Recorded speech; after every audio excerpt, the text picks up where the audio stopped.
যার নাম হচ্ছে শারমিন।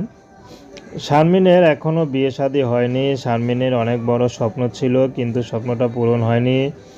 শারমিন বর্তমানে ইউটিউবে এসেছে ভালো একটা জীবনসঙ্গীর আশায়। সুখে দুঃখে যে মানুষটি তার পাশে থাকবে, সে যেমনই হোক শারমিন তাকে বিয়ে শাদী করবে।